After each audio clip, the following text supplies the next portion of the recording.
Bismillahirrahmanirrahim. Assalamualaikum warahmatullahi wabarakatuh. Ini adalah pertemuan keempat ya. Jadi akan membahas tentang hidrokarbon. Jadi di dalam hidrokarbon itu apa aja, nanti akan bahas satu persatu. Ya. Jadi kalau berbicara tentang hidrokarbon, artinya ini akan melibatkan karbon C dan H gitu ya. Dimana karbon C ini memiliki 4 elektron valensi dan ciri khasnya itu memiliki bahwa karbon itu memiliki 4 tangan di sini ya. Nah, bagaimana di sini sesuai dengan atom C ini adalah relatif kecil, kemudian dengan periode yaitu 2, memiliki 2 kulit atom sehingga jari-jarinya relatif kecil. Bagaimana keuntungan relatif kecil apabila jari-jarinya? Ini adalah ikatan kovalen yang dibentuk karbon relatif kuat. Kemudian ini dapat membentuk ikatan rangkap dan rangkap 3. Nah, ini untuk keunikan atom C.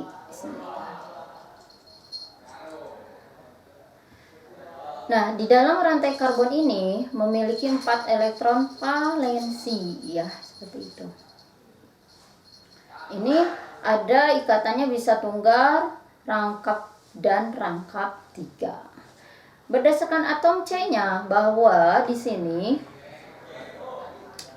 atom C dibagi menjadi atom primer, artinya terikat langsung pada satu atom C lainnya. Kalau atom C sekunder, artinya atom C yang terikat pada 2 atom C yang lainnya. Kalau tersier, artinya ada atom C yang terikat pada 3 atom C yang lainnya. Kalau kuarterner, artinya ada atom C yang terikat pada 4 atom C yang lainnya. Kita lihat contoh di sini.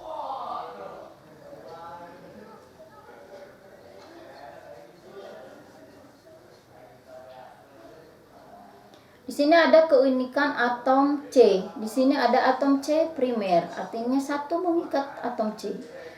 Sekunder artinya 2, 1 dan 2. Tersier artinya 3, 1, 2, 3 mengikatnya.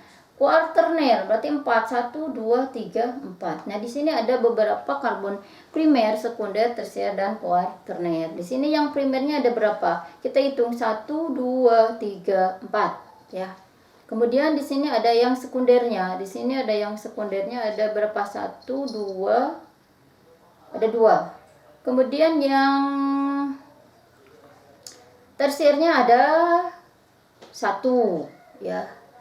1, 2, 3. Yang kuarternernya ada 1, 1, 2, 3, 4. Nah, ini adalah untuk contoh-contoh dari karbon C primer atau C sekunder, C tersier, dan C kuarterner.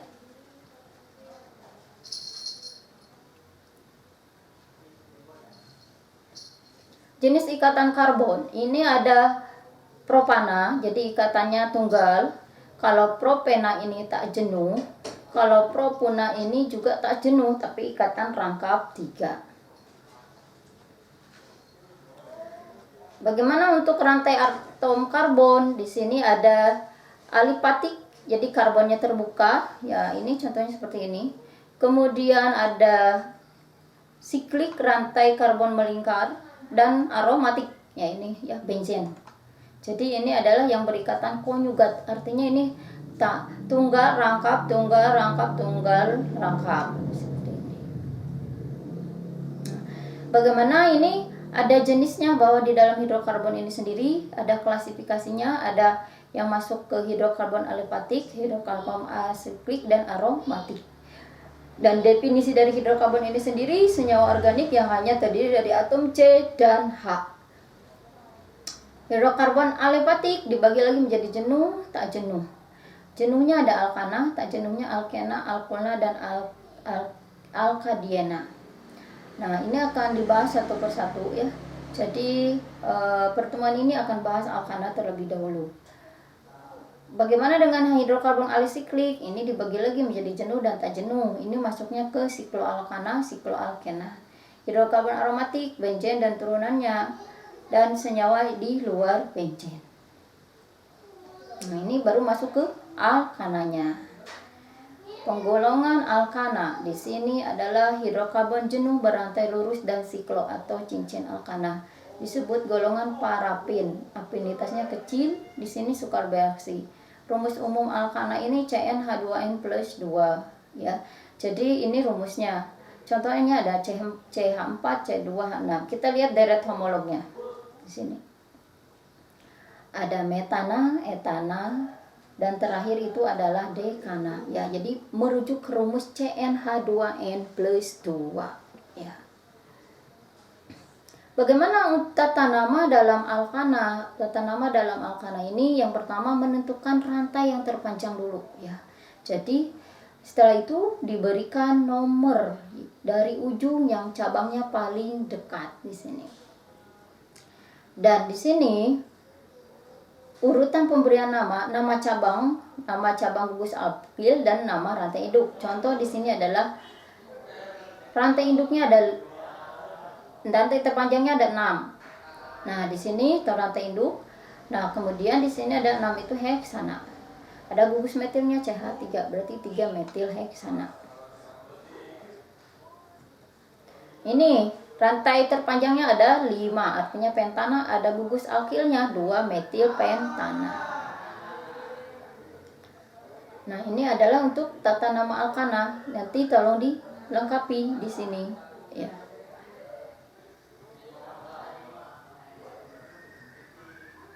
Nah, ini bagaimana kalau misalnya rantai cabangnya lebih dari 1? Kalau misalnya ada 2 di tambahan awalan di, kalau ada 3 tri, awalan 4 tetra. Contoh di sini adalah 2,3 dimetil butana.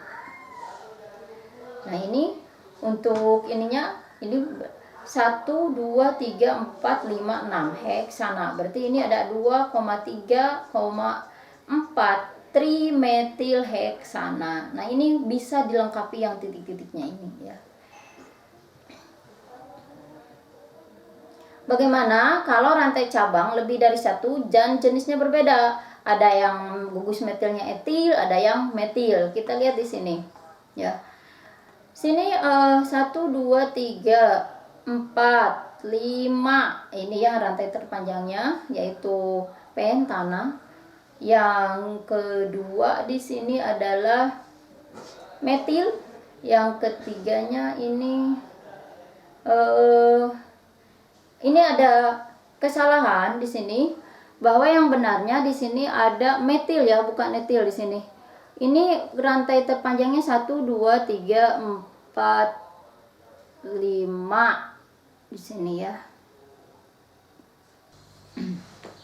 Nah, ada sedikit kesalahan di sini. Ini adalah untuk rantai terpanjangnya 1, 2, 3, 4. Berarti ini ada 2 etil, 3 metil butana ya, gitu. Dan yang contoh yang kedua di sini ada 3 metil 4 propil heptana. Jadi ini rantai terpanjangnya dari sini 1, 2, 3, 4, 5, 6, 7. Ini gugus alkilnya, ini juga gugus alkilnya seperti ini. Dan untuk yang ketiga di sini adalah rantai terpanjangnya 1, 2, 3, 4, 5, 6, 7. Jadi ini 7 heptana. Ini ada gugus alkilnya di nomor 2. Yang tiganya adalah isopropil. Nanti kalau misalnya bingung mengenai gugus alkil, ada di halaman terakhir untuk contoh-contoh gugus alkil etil seperti apa, propil dan isopropil seperti itu. Sifat fisik dan kimia alkana ini nonpolar, titik didihnya sangat rendah dan tidak larut dalam air. Sifat kimianya ini ada reaksi halogenasi, reaksi pembakaran, reduksi alkil halida. Penggunaan alkana dalam kehidupan sehari-hari ini, kalau metana ini digunakan sebagai zat bakar atau sintesis dan karbon ya. Propana, butana, isobutana ini sebagai zat bakar LPG. Pentana, heksana, heptana sebagai pelarut pada sintesis. Reaksi alkana di sini ada 2 ya. Jadi reaksi alkana ini masih sederhana, beda nanti dengan alkena akan sedikit kompleks. Kalau di dalam alkana ini yang pertama ada reaksi halogenasi pada alkana. Nah, di sini reaksi-reaksi alkana yang pertama ini halogenasi pada alkana. Jadi reaksi alkana ini reaksinya tidak banyak dibanding dengan alkena ya. Kalau alkena nanti reaksinya agak sedikit kompleks. Nah, pada reaksi alkana ini yang pertama halogenasi. Halogenasi artinya bahwa di dalam halogenasi di sini ada cahaya yang digunakan untuk reagen dan dalam keadaan panas. Halogenasi ini adalah jadi untuk reagennya ini juga bisa ditambahkan dengan Cl2, Br2, I2, ini masuknya ke halogenasi. Nah, ini substratnya bagaimana? Alkana artinya bisa etana, propana, butana, bisa pentana ditambah dengan Cl2 atau Br2 misalnya. Gitu ya. Contoh di sini adalah metana ditambah Cl2 akan menghasilkan klor metana ditambah HCl ya. Jadi di sini H-nya lepas, Cl-nya yang masuk. Kemudian di sini ada CH3, CH2, CH3 dan Br2. Jadi ini produknya akan menghasilkan apa? Bromopropana ya. Jadi kalau halogenasi artinya akan melibatkan alkana dengan Cl2, Br2 dan I2. Nanti produknya akan menyesuaikan dengan substrat yang direaksikan. Nah, ini reaksi pembakaran. Kalau reaksi pembakaran artinya akan melibatkan O2 di sini. Contohnya ada metana ditambah 2O2 menghasilkan CO2 plus 2H2O dengan bantuan bunga api ya, seperti ini. Ini ada juga contoh propana ya, ditambah 5O2 dengan bantuan bunga api menghasilkan 3CO2 plus 4H2O. Jadi di dalam alkana ini ada reaksinya ada dua, yaitu reaksi halogenasi dan kedua adalah reaksi pembakaran. Kalau reaksi halogenasi ini yaitu alkana ditambahkan dengan Cl2, Br2 atau I2 gitu ya, akan mengikuti produknya mengikuti dari substrat yang direaksikan. Yang kedua adalah reaksi pembakaran. Ini untuk alkana ya. Di sini. Jadi untuk pertemuan kali ini Ibu sampai di sini. Nanti ada latihan soal. Ibu akhiri. Wassalamualaikum warahmatullahi wabarakatuh.